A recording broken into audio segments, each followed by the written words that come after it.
Okay, hi everyone. This is the first project that we're going to be doing for the Drawing 2 class. Take in mind I'm working with whatever I've got, so I am pre-recording this on my phone. If you are not in the live Zoom class, this is probably going to be better quality. You'll be able to see it a little bit better. I know that all I have access to as of right now is a document camera, which is, some people know it as the Ladybug. And those are not that good of quality, so they can see what I am doing for class. However, this is just a better quality, which is why I decided I'm going to pre-record and place these also on YouTube for you guys to watch the lesson as many times as you need to, okay? So I have posted on the Drawing 2 classes online on Google Classroom. You will notice that there's an example of this already. And this is where you should be for the next class period, because I am going to go over shape and form for the next class period. You need to understand the Grayscale, which is what you see here on the screen, and then that's the top bar. The bottom one is going to be a transitional scale, which is what you see mimic the grays from the bottom to the top. So I'm just going to quickly explain this for you, but this is what your end product should be for next class period. You should already have this done.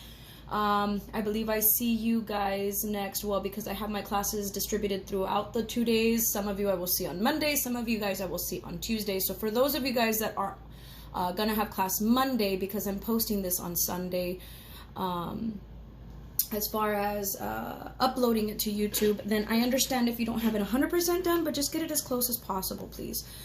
So, okay, I'm going to go ahead and go over what transition is for those of you guys that were not in class, if you already understand this and you just needed to see it again, just in case.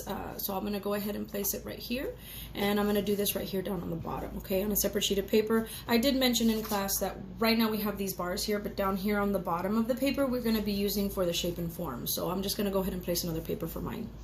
So at this point, what you're going to do is you are going to apply a lot of pressure, and you're going to use a circular motion, and you are going to go as hard as you can, and then as you move over to wherever the light is going to be, if you notice, circular motion, just really more of an oval shape, not necessarily circle, but it's just a non-stop movement. If for some reason you stop like this, don't ever start in that area. Go back over here to where it is dark before, because you don't know how hard you were pushing, and there is a chance that you are going to push too hard on the pressure, especially for those of you guys that have not had the practice. And if it is shaking, please bear with me. I'm trying to find a setup that will work. I know that the videos, as we move along within the class, will get better and better, because I will have more opportunity to purchase more equipment, and I will try to get a tripod for my camera, so that way there's not too much movement, okay? But I'm going to try to move as little as I can. I'm on a separate table at this point, okay? So you might see some jumping around. So that's basically how you do transition. Take it slow. You know, the reason why the circular motion I was explaining in class is for the reason being that when you go in this circular motion, if for some reason you miss a spot, and as you move across to the light like this, then you will cover that area and you won't have white spots. So that's how we get it to look as smooth as possible. If you are going back and forth like this in a back and forth motion, which is usually what I see when I have kids come into the class and I take a look at how they're doing their work, they're just going like this back and forth. If there are any white spots, it's never going to get it's not going to have that layer where it's not going to go back on it, and then what ends up happening is that you will have a bunch of white streaks, of course, unless you go back on top of it, but you're giving yourself double the work. So it's just better to do a circular motion to get a smooth look from the start, okay? So now that I kind of showed you a little bit of transition, if this is a video, which it is pre-recorded, you can pause it and practice a little bit. But if you're ready to move on, then I will explain the actual portion of what we did in class, okay? So at this point, what we're going to end up doing is you are going to get a ruler. If you do not have a ruler, use something that has a straight edge, like your phone, or if you have, you know, like a little book or notepad, or you can even use another pencil for that matter, as long as it's a straight edge. I have access to a ruler, so I am going to be using a ruler. However, you guys are fine with using whatever, okay? Whatever you've got. So now at this point, what I'm going to do is I'm just going to trace my ruler, and please forgive me again for the shadows. I'm trying my best, guys, you know, but I will be getting more materials as the semester moves on. Okay, so at this point what we're going to end up doing is we are going to draw the first bar into boxes. Now again, I have a ruler, so I can measure at the 1 inch mark, so I can go ahead and place my little lines. If you don't have access to a ruler, get something that looks like what would be in about 1 inch. These, usually the white erasers that they give you for testing, measures about 1 inch. So if you want to use that, you can go ahead and use that as your guide. Okay, I have a ruler, so I will be using a ruler. So what I'm going to do is I'm just going to place it at the 1 inch. I'm just going to place my little marks like you see here. I am able to get 7, which means it will give me 8 boxes in total. For you guys that are doing this project, anywhere between 7 to 8 is fine. I understand that if you are just eyeballing the inch and you don't necessarily have an exact ruler to mark, that it is okay. Okay, I did say in class, please forgive my ugly hands, guys. I will repeat myself over and over for that. I am so sorry. You guys are gonna have to deal with it because of quarantine and everything. We are not able to go to salons, and there's only one girl that I necessarily trust, and so you'll have to kind of excuse the nubs. All right, guys, so let's get back to the lesson. At this point, when we see this, I have it blocked off into 8 boxes, and that again is really because I was able to mark the inch. Once I have that, then right underneath that, I'm going to go ahead and I'm going to place another bar like you saw in the example, and I'm going to go ahead and just trace that very quickly. So I'm going to do this, and I'm going to come here, and then this one is not going to be blocked off into boxes, so I do not have to mark the inch. All I have to do is just make sure that I close it over here at the back end, and also at the front end over here. And the reason why I say back end and front end, because we're going to start with black and go to white, just like I showed you in the example. If you have never heard of the Grayscale, and I have an example here, this is a Grayscale value finder, you will notice that it goes from black, and if we look at it, the reason why they call it a value finder is because each one of these are considered a different value. So we've got value number 1, and I'll go ahead and do this so you can read it. Value number 1, then we've got value number 2, value number 3. So what the word value means is basically the type of gray. So it's a distinct gray. So if I ever tell you on your projects that you do not have enough value, it is not that you do not have not smooth transition, that it can be smooth, but you do not have enough grays within that transition. So please take in mind that you should pick up some of the vocabulary. If you want to write it on the notes on the side, you can write your words on the same paper, that's fine, just so you can reference back. But basically value is the degree of gray, okay? As far as grayscale, this is what a grayscale is. So, you know, right now what we're going to be doing over here onto the top, and then transition is the other word. Now, the reason why we use transition and not shading, because transition is the smoothness of how smooth the gradient goes from black to white. That is why it's a transition of the movement, okay? So at this point, for the next part of the project, what you're going to do is, again, if the video is running fast, I don't want it to be too long onto YouTube. So what I am doing is going quickly. If you ever have to pause and practice, and pause while you finish this part, if you are not done at this point from me talking, then go ahead and do so, okay? So now what I'm going to end up doing is starting to apply my grays. As far as the grays are concerned, it's the amount of pressure that you are applying. So on the first box, I'm going to try to move my paper, because again, our papers are not stuck to our tables. So if you feel more comfortable with the paper in a specific, and I'm trying to move the camera, guys. Remember, I'm trying to work with what I've got, so just bear with me. So if you guys have better control a certain way, then move your paper to where you feel more comfortable. At this point, what I'm going to do is I'm going to apply a lot of pressure, and I am going to just push as hard as I can to get the very, very dark in there.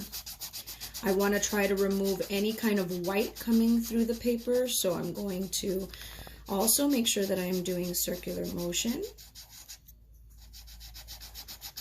And again, please excuse the shadow work, guys. I'm trying my best, and it will just get better and better for you guys as the semester goes.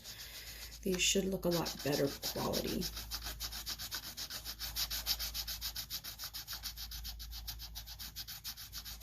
So you're just going to use the circular motion again to get it as smooth as you can. Now notice I didn't go all the way to the edge, and that is for the purpose being that I don't trust myself going all the way, and I'm scared that I might go out of the lines. I know in art they're like, don't worry about staying in the lines, go out. At this point, I want you to make sure that you stay in the lines. It is good practice, okay?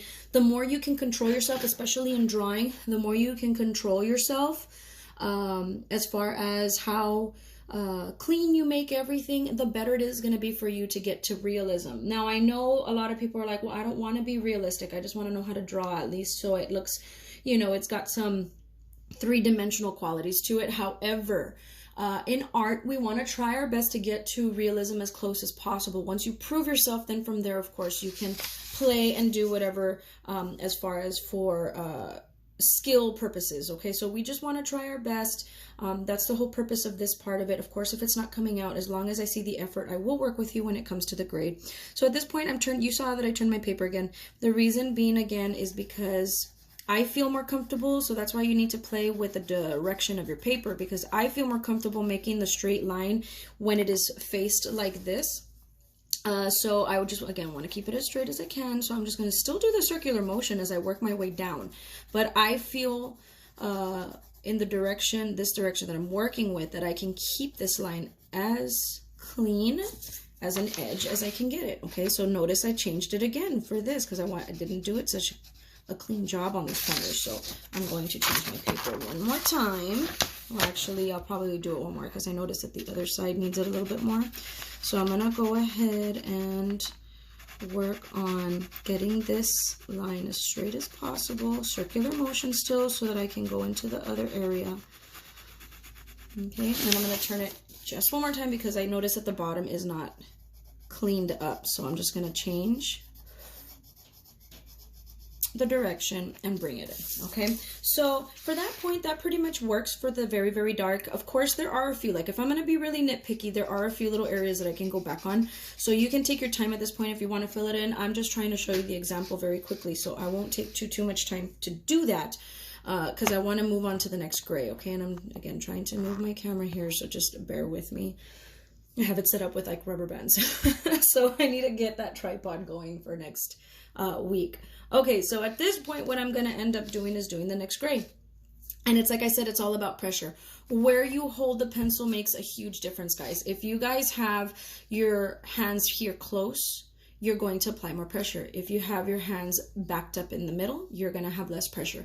And if you hold your pencils all the way to where the eraser is at, you have even less pressure than that, okay? And if you notice, and I'll show you an example over here, like I told my kids, if you do the first maybe 3 boxes, you might want to start on the last box to where the white is on the next box, just for the reason being that you want to make sure that it's not too dark of a gray. So I'm holding it all the way from the bottom. So what you're going to do is you're just going to still do that circular motion, and on these light ones, take your time, and you just want to try to get as light as possible gray, and you're just gonna, you know, still circular motion, and I'm going to get lighter and lighter and lighter and lighter as I move downward.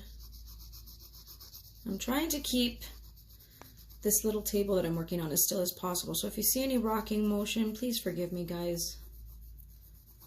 I just want to make sure that I upload something for those of you that either missed class and you still have to turn in the assignment, or for those of you guys that just needed to see this one more time.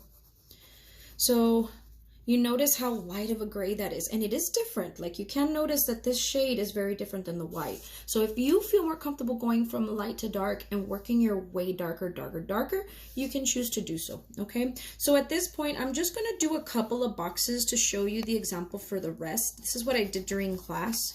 I didn't go over the entire thing. They got the gist of it, they got the point. And again, I don't want these videos to be too long. So if you do need the entire thing, give me a heads up. Just email me. And if I have to send it to you personally, I will. So that way you can see the whole entire.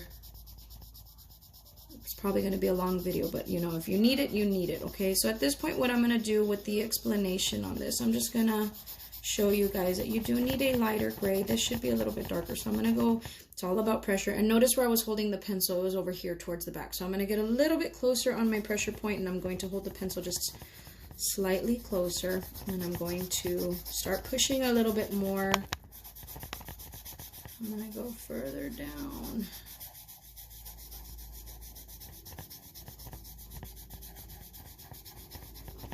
I'm going to try to see if I can make this video under 20 minutes because I don't think it should be that long for you guys. So what I'm going to do is I am going to just make sure it's as even as possible. If you guys hear any of my family members talking in the background, please excuse them. You know, we're here in the weekend and they're doing their own thing. So I'm going to turn the paper like this, and because again, I feel more comfortable making the line straight by this direction. So it's whatever's more comfortable for you. You get it as even as possible. I'm trying to rush this, so you should take your time. It will probably take you longer to do this than what I'm showing you here. Okay.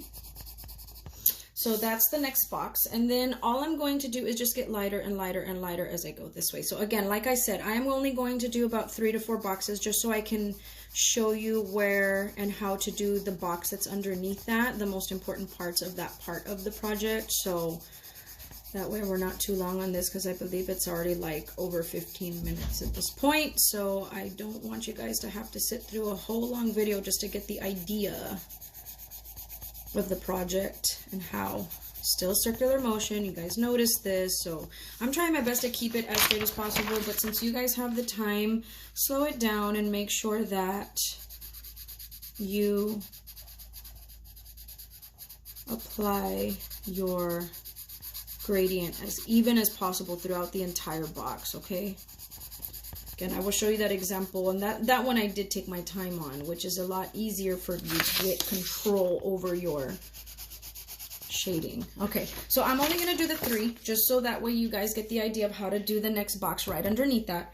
And basically, and I'm going to turn my paper again because it's just more comfortable for me this way, what you're going to do is you're going to do transition right next to it. Now, the most important part at this part of the project is just to match the same gray for the box that's right on top. So I want to try to match this gray here, match this gray here, match this gray here, while still incorporating transition the way that I showed you at the beginning of this video on the rest of it, okay? So what you're going to do at this point is I'm going to start over here, just because, again, it's more comfortable to start on the dark area. If it's more comfortable for you to start on the light and work your way from light to dark, that is fine. But I have found over the years doing this project that it is just easier to do it in this way.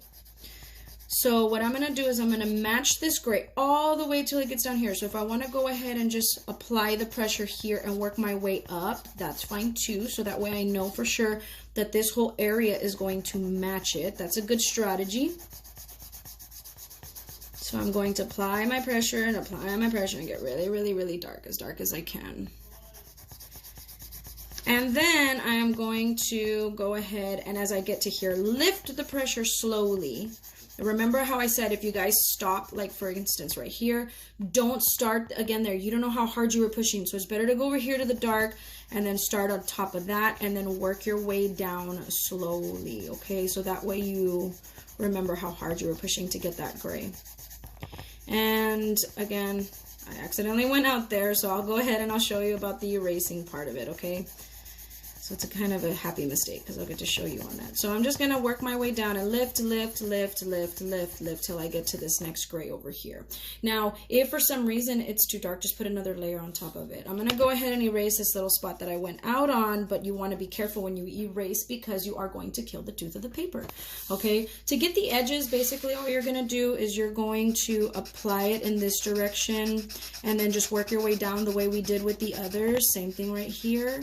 Apply the gray, work your way down with the others, and then the area in between, all you do is just circular motion, pick up the transition just until you match that other gray that's over here on the side, and you should be able to clean up those areas, okay? So because I'm running out of time on the video, I do want to just clarify that you do this pretty much for the same thing for the entire thing, and when you are finished, you should have this result towards the end, all right?